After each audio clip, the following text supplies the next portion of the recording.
আসসালামু আলাইকুম রহমতুল্লাহি ওয়া বারাকাতুহু। সম্মানিত আল্লাহর মহব্বতের বান্দারা, আল্লাহ রাসূল সাল্লাল্লাহু আলাইহি ওয়াসাল্লাম বলছেন, ফিতনা ফাসাদের জামানায়, শেষ জামানায়, ঈমান হারার জামানায় আমার যদি কোনো উম্মত আমার একটা সুন্নত আমল করে, আল্লাহ তাআলা 100 গলা কাটা শহীদের সব আমল আমায় লিখে দেবেন। আসলে বিষয়টা হলো, আল্লাহ রাসূলের একটা সুন্নত পালন করলে এত মর্যাদা কেন?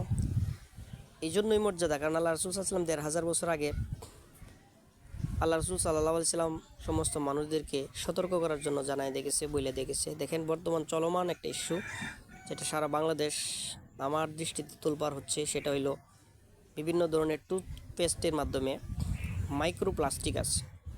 এই মাইক্রোপ্লাস্টিকটা হইলো অত্যন্ত দেহের জন্য ক্ষতিকারক।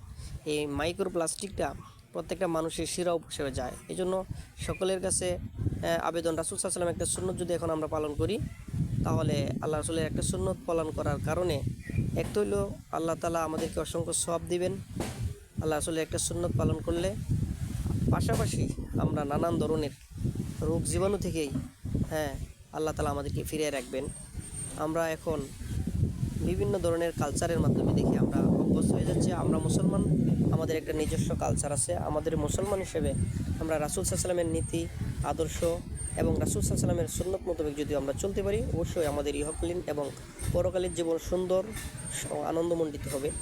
তাই আসুন আমরা আল্লাহ রাসূল সাল্লাল্লাহু আলাইহি ওয়াসাল্লামের যে বাণী আমাদেরকে দিয়ে গেছেন, আল্লাহ রাসূল বলছেন, তোমরা দুইটা জিনিসকে যতক্ষণ পর্যন্ত আঁকড়ে ধরবা ততক্ষণ পর্যন্ত পথভ্রষ্ট হবে না। একটা হইল আল্লাহ রাসূল সাল্লাল্লাহু আলাইহি ওয়াসাল্লাম বলছেন যে আল্লাহ তাআলার কোরআন, আর একটা হইল সুন্নাতুর রাসূল, রাসূল সাল্লাল্লাহু আলাইহি ওয়াসাল্লামের সুন্নাত। তো আমরা আল্লাহ রাসূল সাল্লাল্লাহু আলাইহি ওয়াসাল্লামের সুন্নাত পালন করব। আল্লাহ তাআলা আমাদের তৌফিক দান করুন। সকলে বলেন আমিন। আসসালামু আলাইকুম।